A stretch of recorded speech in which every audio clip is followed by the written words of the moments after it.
Greetings from the Talking Mode Travel Agency. My name is Sarah, and next to me is Caroline. Hi, guys.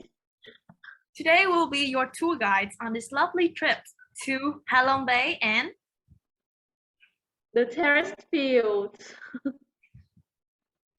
well, just kidding. What are we going to do today, Caroline?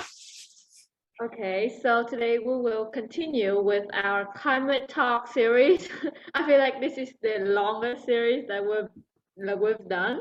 But anyway, today we will be talking about the different ways and the different steps that we as youths and teenagers and young people can take towards fighting climate change and fighting environmental issues in order to help achieve all the goals that were laid out in COP 26 eventually. Yes. So without further ado, let's get started.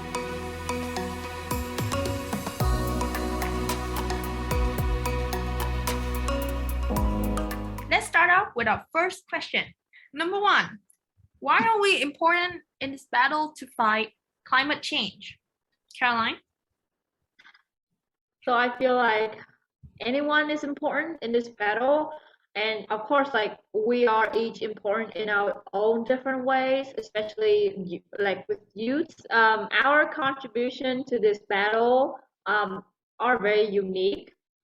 So like we can all probably see in our daily lives, like especially during the college application process. So I feel like we youth are expected to join those organizations, and we are to a degree expected to be doing good things, and that's why we all have like the different voluntary organizations on our resume and different environmental organizations. And so I feel like in a way, even though we are expected to do these things, gradually it has become kind of our instinct, if that makes sense. And that's why I feel like our contributions are so unique, subtle, yet compoundingly powerful. Because unlike adults that chose to do all these things, we are kind of obligated to do these things. Just to show that we have um, kind of gather knowledge, gather skills from all these organizations. And of course, like our contribution are very different to adults. Like they when unlike adult, they take part in protest. They take part in policy making. They take part in many more, I would say, macro activities. So, right, I agree that, it's not just a matter of, survival. It's not just a matter of the like keeping our environment there for the next generation. It's actually doing for us. We're living in the moment because we don't know what we don't, of course, that we're trying to save it for the next generation, but what we're thinking right now, it's more about us and the lives that we're living right now. And I think that youth is important because, so I think that youths, they are the special subjects that they have acquired, like they have acquires a lot of new way of thinking that is influence that is impacted from the previous generation, or like new thinkings, of that society. Like depending on which period, you have different kind of way of thinking because you are kind of like influenced by different force of life, I guess. Um, I think that's really hard to understand. Like, but Yeah. they're just they just they're this energy that is very unique. It only belongs to the youth that others generation doesn't have. And I'm not saying that this youth. I mean, our grandparents, our dads, our parents are also youths once, and those Yeah. are the energy, right? So I'm not talking about specifically about which generation, not like generation Z or generation alpha. It's just youth, that period of time when you are young, when you are ambitious, and when you want to do good for the just do public good without asking, without any profit, and it's just really simple then, I guess. Yeah, I agree. One more thing to that is that I feel like with this period of time, like in our cycle of life, almost like we don't typically have many things to worry about aside from just, doing our own things and focusing on our own activities and our own progression. And so that's one advantage that we have. Yeah. And for example, with our parents, they have to think about, different ways to make money, different ways to earn a living and stuff. So typically they won't have enough time and won't have enough mental energy even to think about, fighting climate change, let alone they actually involve in fighting climate change.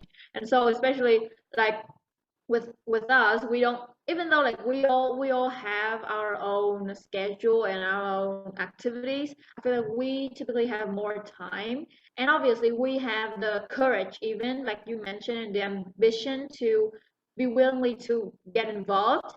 It's not like adults don't want to get involved, it's that also maybe because they don't have time, but also because they are, because I read somewhere say that with each generation, not generation, but like with each, youth, adults, and then older people, we have different set of demands and different set of needs, and so we will react to problems in very different way. So typically we can typically see that's why people say that how why youth are so energetic, why youth are so ambitious, is that because we have a different way to react to problem. And so I feel like and that kind of reaction is suitable when we are facing this battle almost. Yeah, if that makes sense. I know that this is a very hard concept to address, especially it is so like abstract and stuff, but yeah, that's what we Right. want to say. It's like the older you get, the higher the stakes is, right? You have more things now, like more people live more lives depending on you. But now you're gonna have your own family, you're gonna own a dog or a cat, and you just gotta have to take care of them yourself. And there's no, you just cannot depend on anyone else. So everything you do, there comes a consequence. And now the consequence may result not only to yourself, but to the people around you. So you have just to be, really careful. And that somehow it's not doesn't really exist in like youth, because they like to do things, they have these ideals, they have their own ideals, and they just working to get it. That's it, I guess. So And yeah, we are also create not like we are given opportunities to do those things. It's not like we want, but we don't have the resources. We do have the resources. There are millions of organizations, like the governments make create opportunities for us. So I feel like it is a very ideal environment for us to grow and to participate in. right, Yeah. moving on Cool. to question number 2. What are some of the next steps, in general, that we can take as, as a whole? Mhm. Um, I I feel like the number one thing that people go around, they always say, when fighting against climate change, is that we have to spread the awareness. And we each has to be responsible for our own actions and, for our own consequences and all of the above. And so I feel like that they are the number one thing, or the next step. Almost, I don't feel like they are the next step. They have always been the step. Is that I don't think that we are united enough in order to create the compounding power. Because if think about it, everyone is educating themselves on this problem, then the outcome would have already been different. But now we are still facing this climate change. That's why I feel like we haven't done enough job on our own part. Yeah, I feel like spreading awareness and having an education and having the knowledge about this problem as a whole, because like you can say, this problem is a very complex one. It's not like it is a overnight solution that can cure this. It is kind of this ongoing decades problem. And so I feel like continue to educate yourself and continue to spread awareness by being responsible for your own action will be the loudest the loudest voice in fighting against climate change. Of course, as in general. Right. Yeah, I totally agree with the whole, spreading awareness, because that's, after all, is the first step to, really take action, right? But I like to think that, our lives, each person, we're entitled to our own opinions. And what we Mhm. do, it's actually, it's a result of how we align ourselves with the world. I think so. I think that it's important that we get all of, people, like youth, we have to be on the same page of where we are right now, because only when we we understand the situation that we're in, we understand to what extent that the severity of climate change, that we could take the same measure to fight it. Because sometimes we think that maybe there are parts in the world where it is more, there are more affected by climate change, but there are parts, the consequences is maybe less, like maybe kind of like insignificant, or like it's too little for, for us to really see it, or to really recognize, or because of many other factors. So I think that's getting on the same page is really important, so that we could unite, we could, um there, that we have our own models and our action we take together. Because if you don't believe, like right now I believe that we should do this, but if you think that, oh wait, it's too extreme, maybe it doesn't have to be that way, then we're gonna have like conflicts. Of course conflicts cannot be avoided, but when, viewed in this whole, like, this action that we need to take together, it's really important that we don't to fight each second of the way. Like we cannot just disagree, and then, sometimes when we disagree, the process just halts. It comes to a halt, and nothing will be, uh, achieved at all. I agree. Like we all have to have this collective goal. I feel like when it comes to climate change, like our collective goal should be educating yourself, for example. But then, of course, our own way to educate ourselves would differ from person to person. So, for example, I will learn from articles, for example, but you will learn from listening to other people's stories. But our same goal is to educate ourselves. And so, like, um, why we have this question is that we need to establish a collective foundation where each of our actions stems from, and and then we will part different ways trying to accomplish that same goal. Because again, like climate change, the solution to climate change shouldn't be a one size fit all solution. And yeah, now let's break it down.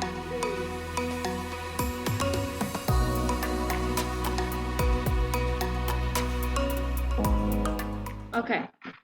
So question number three is, what are the specific actions that we can take, especially in Vietnam and other developing countries, to fight climate change? Right.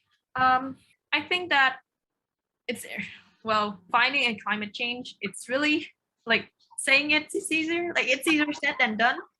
But there's one thing that I believe that is the first and most crucial thing that we should do, is that, while environment is not just,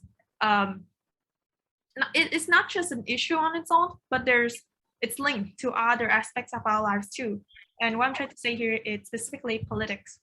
And so our first step to take action is actually being more actively engaging in, our, basically politically engaged in whatever things that happen in your life. In other words, maybe nurture your civic responsibility, um, by maybe watch the news every day, take part in, your family social gatherings to, like to see how the candidates, or to vote for person, because they are responsible for the policy making, and it is like the direct ways to tackle climate change. So when you are actively engaged, you know that what is happening, and then you align yourself more to the situation at hand. the next time. So, and also I think that there's less blaming, right? So when you are involved, you see now there's a thing, and then you have this decision, you're taking your decision, and you have to live with your, the consequences that may bear. So I guess in a way, that's one way to engage. Maybe not, well, you can put yourself to for election too, but Yeah, I mean, it's not impossible actually. Um, if you are interested in following what that pathway, or if you're not, then you just be responsible citizens to, yeah, to the country that you're living in, or the citizen of the world. What do you think, Caroline?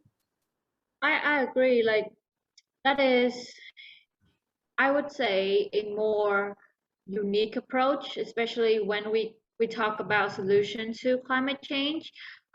So I just mentioned to you about how in Vietnam, when um, people who run for election, they usually do campaigns and they usually persuade people to vote for them. But usually their campaigns regard problems such as poverty, and gender inequality, the page gap and all the human rights thing. But I haven't seen anyone, or there haven't been much campaigns dedicated to talking about climate change and persuading people to vote for them based on the environmental campaigns that they run. So that goes to show how I would say we don't care too much about environmental issues, especially in Vietnam, even though our government like promises that they will, like we can say in COP26, the Prime Minister, that he promised to cut out totally fossil fuel by the end of 2030, but we haven't. I haven't been told how exactly is he going to do that, and there's no way or foundation or that I can hold him accountable for his words, because we can probably tell, like in Vietnam, the pressure on policymakers to I don't know, fight climate change is not that big compared to when they fight poverty and other problems. So yeah, I feel like being politically engaged will be, I would say, the most crucial thing, because there wouldn't be supply if there isn't demand. And so I feel like we should be demanding that from them. And yeah, Yeah, that's we are in some way, we are like the pressure, right? We are the motivation for the authority to really take actions, because while when you may think that this is their job, we elect them for this, to be in that job, and it's their responsibility. No, it's actually your own, civic responsibility to help make that happen, not just at the election only. Right. yeah, I Okay. agree. So, well, Okay. so that's what we believe to be the number one solution to tackle climate change while you're youth. However, there are also some of the relatively easy um, solutions actions that you could take to tackle the climate change, or like you could reduce make modifications to your diet by eat less meat or dairy products. um, some other ways, Substitute plastic for glass or use your own bottles and straws, just like that. Yeah. right? Or if you could reduce your energy bill, like energy use, so that you could cut down the cost in your monthly bills. That is also like one way to lower the um, carbon footprints, right? Hmm. And for youth, obviously, we can create, launch, establish organization, movements, campaigns to put pressure on the the government authorities to act accordingly to their words.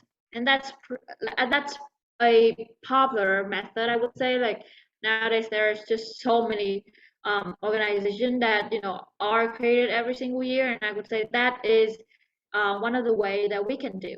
It's not impossible. Yeah. Yes. Yes. Okay. Uh, yes. Okay. Okay. Moving moving to question number 4. Do you feel like, youths in developed countries like USA or UK should like hold more responsibilities over the um, the worsening of climate change, um, any more than those living in undeveloped or developing countries? So like we often say how America should pioneer, because they use up most of the carbon emissions and stuff. But yeah, how can I answer this question? I feel like I feel like yes and no. Yes, in a sense that because they have more access to more resources than us, living in developing country and underdeveloped country, we don't typically have any big organization when it comes to climate change. But in America and in USA, like the youths there, they have an organization to count on, especially to come to when they need resources, when they need help and stuff. And so I feel like yes, they should be held more responsible when it comes to fighting against climate change. But again, I feel like we shouldn't disregard anyone or overregard, if that's a word, anyone because of their circumstances.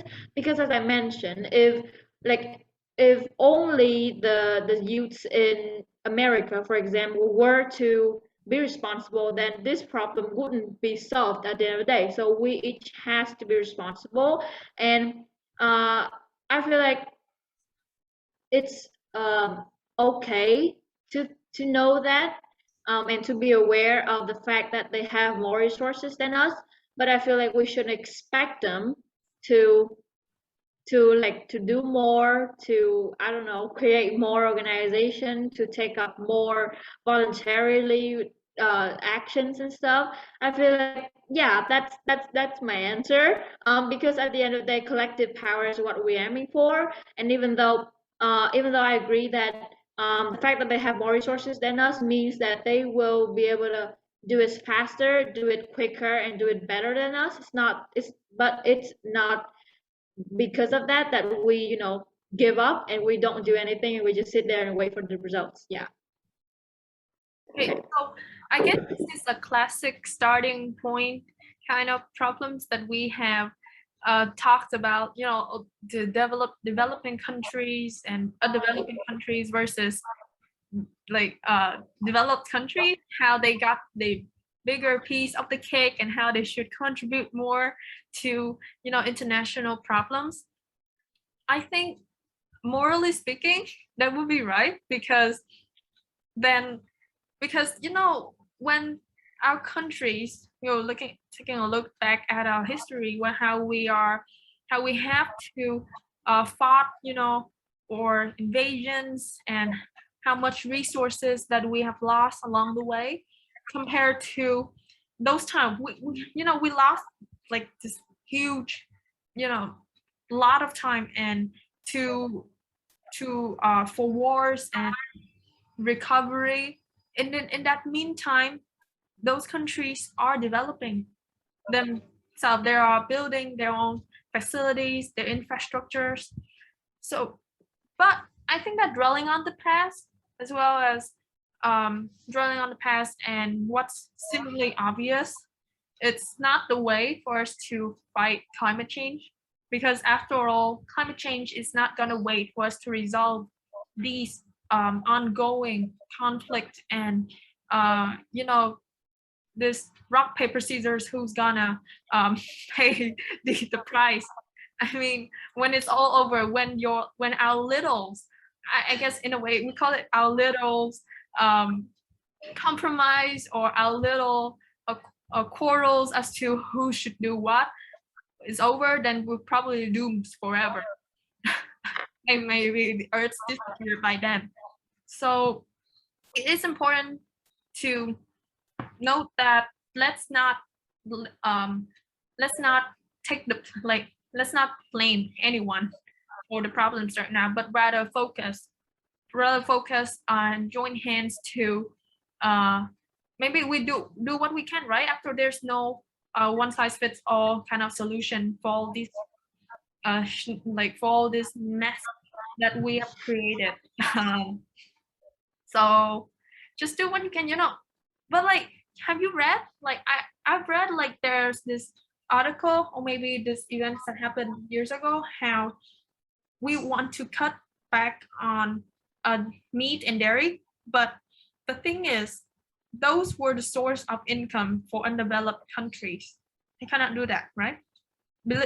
Imagine that you have a cow and you have like cow and that's your main source of income, and now you have to give it away just because that it's, you have to cut back on carbon footprint. So I guess one thing at a time. Maybe it's not now their phase, they're not reaching the phase when they have to cut back on meats and dairy for undeveloped countries and developing countries, right? We should not, like, it doesn't have to be kind of like in harmony at the same time. Well, sometimes it's actually a whole debate, like, should we wait for developing countries to become developed one and then work on climate change issues? But for developing maybe, but undeveloped, that's a really hard thing. Yeah, it's I agree. It's also unfair, Yeah, but right? but like we cannot get rid of agriculture because without countries who are solely dependent on agriculture, then developed country wouldn't have rice or other agricultural products because we all need to consume that. And so I feel like we have to reduce the amount of countries that are dependent on agriculture and minimize it as much as possible. And I don't think that we should wait for all developing countries to get rid of agriculture if that makes them become developed. Yeah, I think like we should, I don't know, go a long way and just do it now and see how far we go. Yeah, I agree. I agree that that is a very controversial topic. Not controversial, but like there are many ways we can go around that. But I feel like we shouldn't spend time debating whether or not we should wait or we should do it. I feel like that time and effort should be spent on trying to do what we can and not just sit there and talk. Yeah.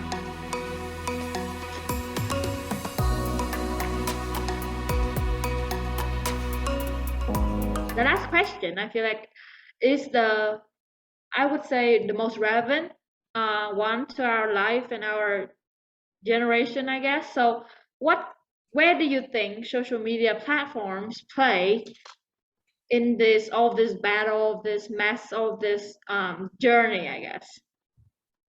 I think that social media has a very like, there are efficient tools for people to just get on the bandwagon and do things that famous or influencers do.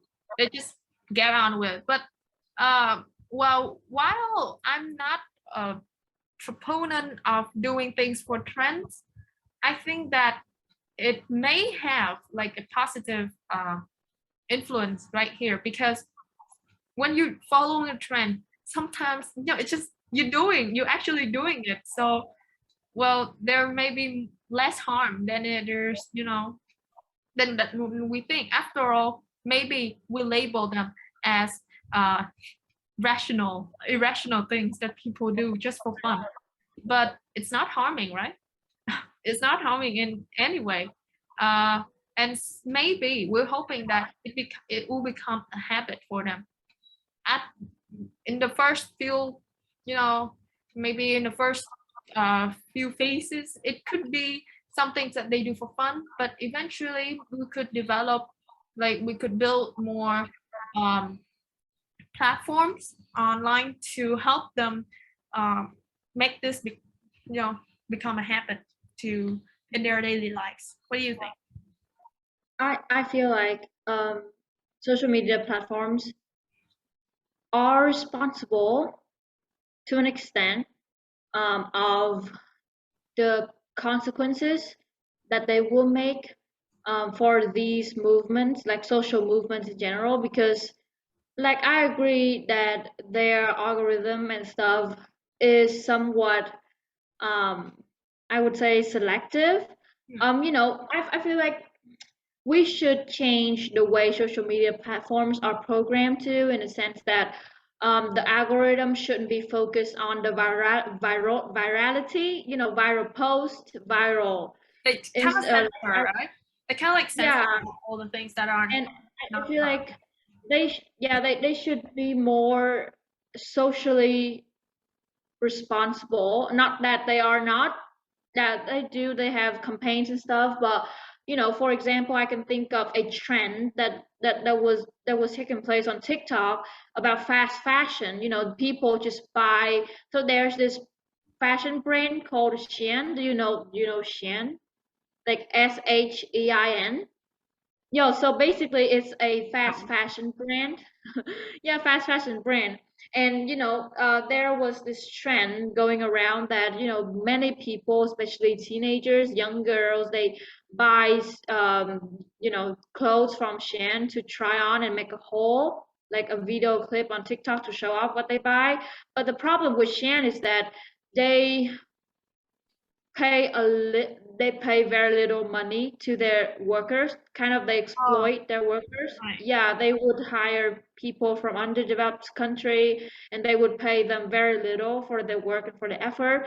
And so again, and also they are contributing to the fast fashion industry, which is not environmentally friendly at all. And so that trend, I guess, is very detrimental to climate change and the fight against climate change, global warming. And so the algorithm and their AI, artificial intelligence, should be focused on the collective, not like the social movements, and not how people are lacking and ignoring. So I think they should give more media coverage to people who are speaking up about these such important topics. Yeah. Like sometimes climate Mhm. change is being, I don't know, it has this reputation somehow when you read climate change, like posts about climate change, it's becoming a meme. Like, you know how Greta Thunberg, or, they just kind of cut, specifically choose the part where she mentioned, when she, criticized the leaders of European countries, or how she um, like make a comeback to Donald Trump's. I mean, it's becoming another kind of comedy, kind of have fun for people to have fun rather than take it serious. Um, and that's, yeah, I think that's has to do with the whole algorithm, how they censor out the things that not that supposedly, like, they're supposed to create a community and, truly reflects what is happening and from everyone, but they're not doing a good job of doing so. And it's just creating generations of Facebook users who are just there for the pretty pictures, the trends, Uh, the, I don't know, it's basically a very fast paced kind of world that we're living in. They don't just really care. It's everything happens by, and that's that. yeah. Yeah, and I agree. Like, we cannot fully blame the algorithm, because at the end of the day, the algorithm mirrors our behaviors. So when we choose specific content, the algorithm will likely to bring up more of that content, not in exchange for our attention. But again, they should promote, nonetheless, whether the user likes it or not, they should promote, environmental content, or even other social related content, and not just focus more on, I don't want to say nonsense, but I would say irrelevant content that is not doing us any justice, like doing our world, our earth any justice. Yeah. Oh my god, that's Yeah, let's not like make it like let's just make actions to fight climate change affordable, you know. I think somehow they're just something regarded as so pricey, and it's just so hard to, you know, to get. It's something, it's a concept, it's so abstract. People regard, you know, doing environment stuff is so abstract, like, oh, you have to do these big things and it Mm-hmm. costs a lot, and you just gotta have to Yeah. go to the government, you know, you cannot do anything about that. Yeah, and that preconceived notion is what hindering us from achieving what we're supposed to achieve many years ago. And I think that's where social media platforms come in handy. They are responsible. Of course, they cannot generate social movements, but they can generate the motivation that leads to social movements. They can change people's perception about climate change in general and environmental problems in general. Yeah, that's their biggest and their only job, I would say, because obviously, like they take advantage, not take advantage, but like they earn money off of people, and so they should bring people value at the end of the day. And I don't know if that's too aggressive, but that's what I think. Okay. So I think that's a wrap for today's episode. We hope you enjoy it. Stay tuned Stay safe. and Stay awesome. bye.